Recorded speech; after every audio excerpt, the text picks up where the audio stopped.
Assalamualaikum warahmatullahi wabarakatuh. Salam sejahtera bagi kita semua. Selamat pagi para dewan juri yang saya hormati dan para hadirin yang berbahagia. Sebelum memulai perdebatan ini, izinkan saya memperkenalkan diri. Saya Jovanka Putri Alvilesina, selaku pembicara pertama dari tim Pro, yang akan memaparkan definisi serta latar belakang mosi dan juga memaparkan sedikit poin-poin penting dari mosi yang diberikan. Pada hari ini, mosi yang diberikan adalah Dewan ini percaya bahwa partai oposisi di negara demokrasi liberal hanya memfokuskan kampanye mereka pada isu pemberdayaan perempuan. Dalam mosi ini, saya mendapatkan 3 kata kunci. Yang pertama, partai oposisi. Dan secara hukum, partai oposisi memiliki arti yaitu sebagai partai penentang, di mana dewan pemerintahannya menentang serta memberikan kritik terhadap kebijaksanaan kekuasaan. Kedua, saya mendapatkan kata kunci yaitu demokrasi liberal, di mana demokrasinya yaitu bebas atau individualismenya secara bebas. Ketiga, saya mendapatkan kata kunci dari mosi tersebut yaitu pemberdayaan perempuan. Pemberdayaan perempuan adalah proses di mana perempuan diberikan kekuasaan atau kesempatan untuk berpartisipasi dalam ranah sosial maupun ekonomi.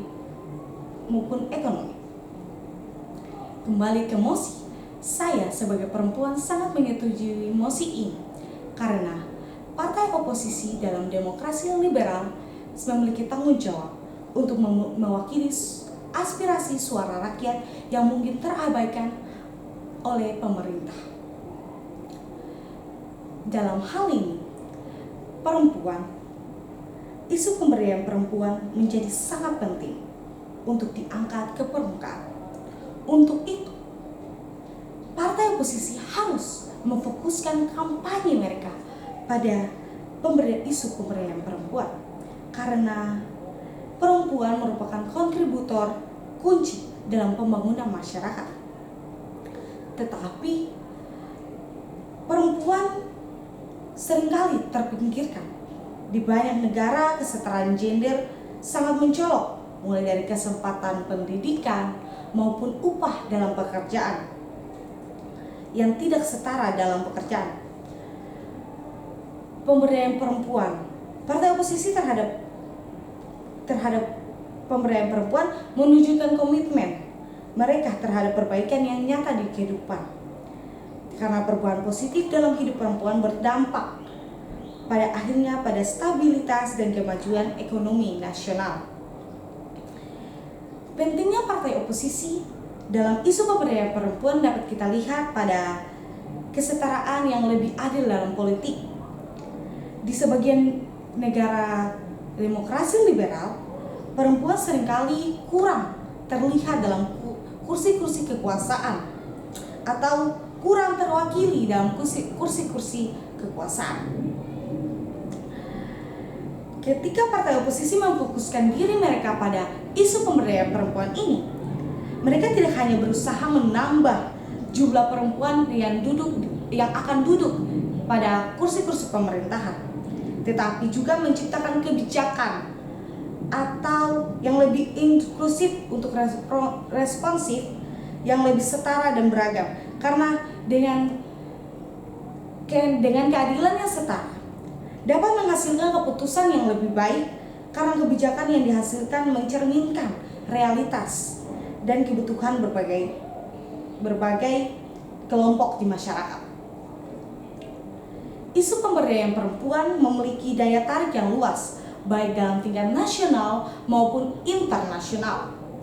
Dalam era globalisasi, dapat kita lihat bahwa peningkatan tekanan pada negara-negara untuk memajukan hak-hak perempuan dapat mengurangi ketimpangan gender, baik melalui kesepakatan internasional seperti konvensi penghapusan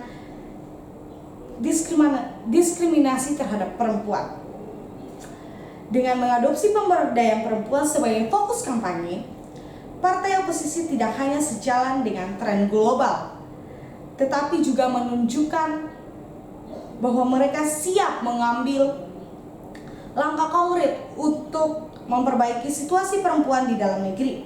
Ini penting karena pemilih semakin sadar akan perkembangan global dan cenderung mendukung partai yang mencerminkan nilai-nilai yang memiliki nilai-nilai yang lebih inklusif dan progresif. Terakhir, saya ingin menekankan bahwa pemberdayaan perempuan adalah salah satu indikator penting dari kesehatan demokrasi itu sendiri. Demokrasi yang baik adalah demokrasi yang berpartisipasi penuh dalam proses politik dan sosial. Jika kita lihat perempuan tetap terpinggirkan atau kurangnya dilihat, maka kita tidak bisa mengatakan bahwa demokrasi kita sudah berjalan dengan baik.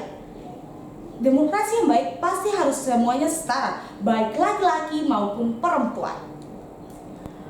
Dengan ini, partai oposisi yang berani mengambil langkah ini akan dipandang sebagai partai yang tidak hanya kritis terhadap pemerintahan, tetapi juga sebagai agen perubahan sosial yang sesungguhnya. Ini memberi mereka landasan moral yang kuat dan memperkuat mereka sebagai oposisi yang secara konstruktif. Hadirin yang terhormat, inilah saatnya partai oposisi menunjukkan komitmen yang nyata karena mereka memiliki tanggung jawab serta mereka memiliki tanggung jawab untuk mengambil aspirasi atau mewakili suara rakyat yang mungkin terabaikan atau kurang diutamakan oleh pemerintah. Dengan memfokuskan kampanye mereka pada isu pemberdayaan perempuan ini, mereka tidak hanya menjawab tantangan besar di masyarakat, tetapi juga memperkuat demokrasi serta menciptakan kebijakan yang lebih inklusif dan memperjuangkan masa depan yang lebih cerah bagi sebuah warga negara. Karena itu, saya sebagai perempuan sangat mendukung mosi ini, yaitu mosi Dewan ini percaya bahwa partai oposisi di negara demokrasi liberal hanya memfokuskan kampanye mereka pada isu pemberdayaan perempuan. Sekian dari debat saya. Saya Jovanka Laisina pamit undur diri.